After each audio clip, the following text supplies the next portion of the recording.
one of the things that gets in my way, you talk about belief, and this is the Cynic's Guide podcast. So the thing that gets in my way is cynicism. So I'll have a little bit of belief, or I might have a lot of belief, and then somewhere the cynic creeps in, trying to keep me safe on one level. So it might be that I, on one level, believe that mindfulness practice is good. On one level, I believe that it is really possible for me to have a successful podcast and write a book that people are gonna want to read based on what I've learned through speaking to lots of people. So on one level, I believe those things. And then the cynical voice comes in and goes, yeah, but you won't. Or don't raise your head above the parapet. Don't be important, whatever it might be. Or it laughs at other people to kind of keep me from fully jumping in there. And how do you work with that? And I guess the reason why I was smiling away is you've just told me that you're aware of all of those things. Yeah. And to be honest, the awareness bit is the hardest part. Most people are unaware that they have this cynical voice saying, I can't do it. Or they don't it's there, but they don't consciously register it. So until you're aware of something, you can't do anything. Well, you're aware. So for you, it is working with those things and developing strategies one by one or all at once, depending on how you feel and your working style, to deal with those things and get those self-limiting beliefs out of the way. It's more difficult when people really don't know that those voices are present and why they're present and don't have techniques for dealing with them. So for you, it's just about finding the energy and the time to unpeel those things. I'm Yeah. done for then. Yeah. So that's the issue. So again, it goes back to what's important. Yeah. But I'm not dismissing them. I'm not saying that they're not difficult, because obviously if you say, yeah, I'm going to write a book, yeah, but nobody's going to read it, then can you label that as this is my cynical voice? It's a thought, not a fact, because that is a thought. Yeah. Yeah.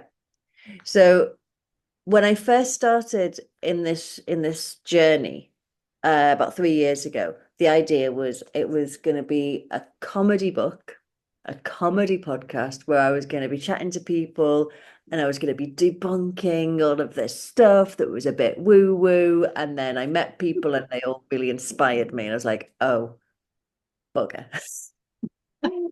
Because actually, what I realized was that they were onto something. They were onto something really meaningful.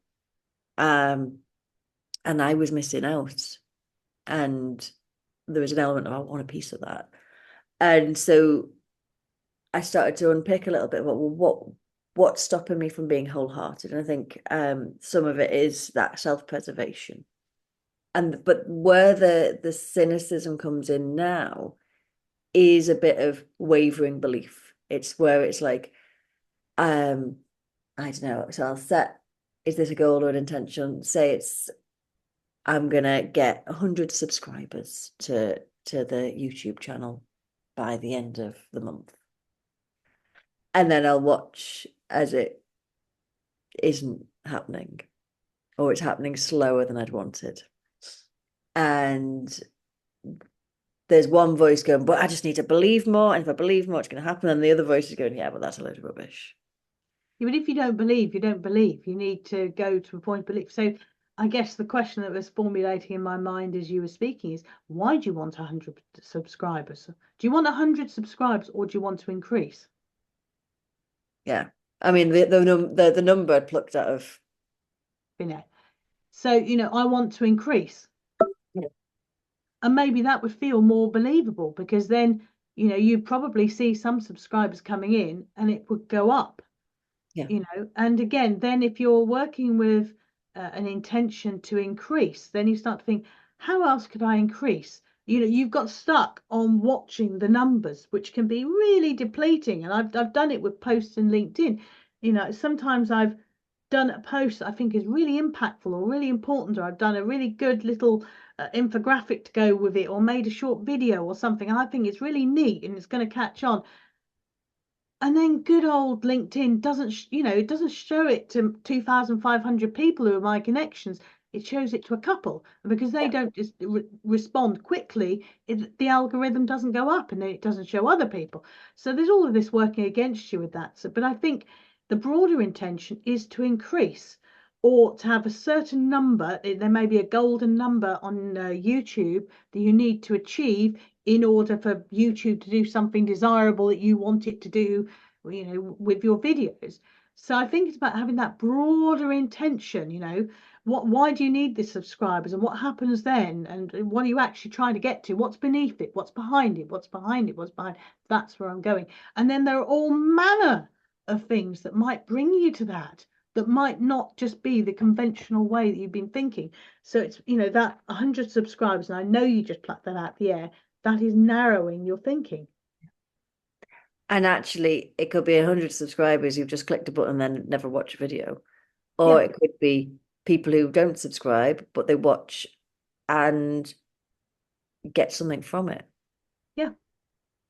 Yeah. So again, it's what's beneath it, what's beneath it, what's beneath it, what's beneath it, until you get to the, I'm sorry to use it, ka-ching point. Yeah, that's what I meant. And you'll know it. You will know it. And most people, even if they're quite detached, they will kind of know it. And the more you work with this, the easier it gets. You know, again, you're strengthening the neural pathway to begin with. It's tough. And some people are not very body aware anyway.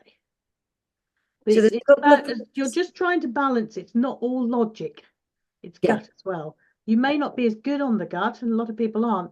But the more that we tap in, the easier it gets. Just like when you're teaching mindfulness, the more we tap into what am I thinking, what am I feeling, what's my emotional state, the more we start to see the patterns of interreaction. yeah. And that's I sometimes do a head, heart, gut practice of kind of just dropping in a question and Yeah, saying, what do I think about that? What are my emotions around that? What are the felt sensations around that? yeah, And in a way that can be a way of setting an intention. yeah. And without judgment, as you're suspending the judgment. We all judge. We wouldn't be alive if we didn't judge. But you're at that moment of having that practice, you're suspending the judgment. You're just seeing things as they are at this moment. And by doing so, you'll notice more valuable bits of intelligence than if you say, yeah, but.